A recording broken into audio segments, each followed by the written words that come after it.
In Revenge of the Sith, Chancellor Palpatine tells Anakin of the tale and tragedy of Darth Plagueis. He refers to the story as a Sith legend when he explains that his apprentice killed his Sith master, even though he was capable of the rare ability of resurrection, commenting on the irony of the story. By calling the tale a legend, Palpatine implies that the story of Plagueis may in fact simply be the work of fiction, and also that the story is very old. Although Palpatine never discloses the timeline to Anakin, we do learn later that this student who eventually betrayed Plagueis was in fact Palpatine himself. But this still leaves the question, when exactly did Palpatine kill his master, and when did Palpatine assume the position of the One Dark Lord of the Sith and replace Plagueis, as all Sith ultimately desire to do? The answer to this question and the timeline may in fact shock you. Plagueis actually survived all the way to the timeline of the first film, The Phantom Menace. In fact, Plagueis was actually alive and functioning during the majority of The Phantom Menace, only meeting his demise towards the end of the film. But what exactly was the Dark Lord doing during this time, as he never appears in the film? The majority of Plagueis' time during his final years was more focused on the study of the midichlorians than the goals of the Sith and aspirations of his apprentice, who desired to take control of the galaxy. Although Plagueis still desired the galaxy, he ultimately lost sight of the grand plan of the Sith and became more consumed by his goals of achieving immortality. In very simple terms, Plagueis was counting his chickens before they had hatched, as he was so focused on staying alive to revel in taking the galaxy for the Sith that he never actually lived to see it happen. What he did live to see, however, was the boy, Anakin Skywalker. Plagueis in fact believed that Anakin had been the result of his meddling with the midichlorians, and that Anakin was in fact the prophesied chosen one that would destroy the Sith. Again, another dose of irony, as without Plagueis' meddling, he believed Anakin would have never been born. The existence of a boy born purely out of the Force worried Plagueis a great deal, as he ultimately made the decision that the boy needed to be killed. His apprentice, however, talked him out of this, as Palpatine convinced Plagueis that Anakin would turn to the dark side, and that a being of such potential in the Force should not be simply cast aside. Remember why the Sith are more powerful than the Jedi: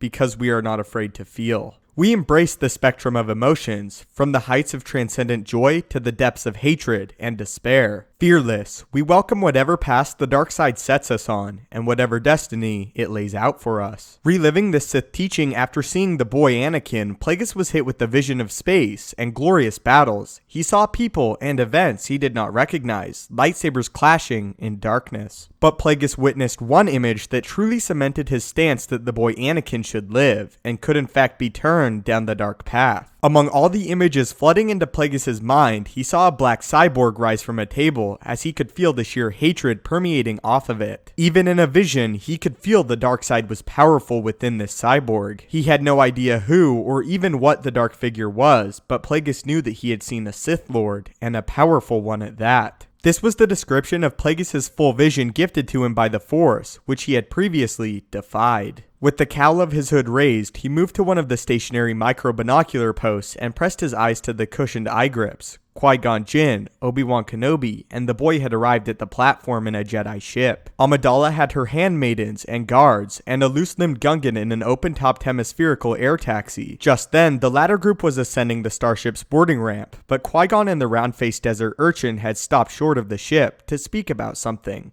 What? Plagueis asked himself. What topic has summoned such an earnest look to Qui-Gon's face, and such confused urgency in the boy? Lifting his face from the macro binoculars, he stretched out with the Force, and fell victim to an assault of perplexing images. Ferocious battles in deep space, the clashing of lightsabers, partitions of radiant light, a black-helmeted cyborg rising from a table. By the time his gaze had returned to the platform, Qui-Gon and the boy had disappeared. Trying desperately to make sense of the images granted him by the Force, he stood motionless, watching the starship lift from the platform and climb into the night. Plagueis fought to repress the truth. The boy would change the course of history. What Plagueis truly saw was events that he would never actually physically witness with his own eyes. By simply looking upon Anakin for a brief moment, he saw the Sith Lord Darth Vader that he would one day become, as well as the war he would wage against the galaxy. Unfortunately for Plagueis, his apprentice murdered him shortly following this glorious glimpse into the future, and he would never witness the birth of Lord Vader for himself. Plagueis knew, however, that despite being in the possession of the Jedi at the time, there would come a day where the young Skywalker wouldn't be, and it would be here that his power would truly blossom. Propelled by fear or hatred, even a Jedi can pass beyond the constraints of the Order's teachings and discover power of a more profound sort. But no Jedi who arrives at that place, who has risen above his or her allegiance to peace and justice, who kills in anger or out of desire, can lay real claim to the dark side of the Force. Their attempts to convince themselves that they fell to the dark side, or that the dark side compelled their actions. These are nothing more than pitiful rationalizations. That is why the Sith embraced the dark from the start. Focusing on the acquisition of power, we make no excuses. The actions of a Sith begin from the self and flow outward. The Sith stalk the Force like hunters, rather than surrender like prey. Although Plagueis would soon be dead and did not fully comprehend what he had just seen, he knew the Jedi were doomed, and that the Sith would ultimately be successful and destroy their ancient enemy of the Jedi Order. So what are your thoughts on Plagueis' vision, and the fact that he actually saw Darth Vader rise from the table after his injuries and truly be born a Sith Lord? Also, what are your thoughts overall on the character of Plagueis and his role in the Star Wars films despite never actually appearing in any of them? I would love to hear what you have to say, and as a big question for the video, who do you consider to be the most underrated Sith Lord in the Star Wars universe? If you would like to join me in the daily Star Wars discussion and debates, follow me on Twitter at Stupendous Wave. Link will be in the description. If you enjoyed this video and feel it deserves it, it would really help me out if you could leave a like. If you haven't already, consider subscribing to the YouTube channel to keep up to date with everything Star Wars related, from news, explanations, and theories from a galaxy far, far away. If you have any video topics you would like to see addressed in a future video, do not hesitate to leave them in the comments below the video, or again, tweet them at me. As always, your viewership and support means the world. May the Force be with you, and have a great day.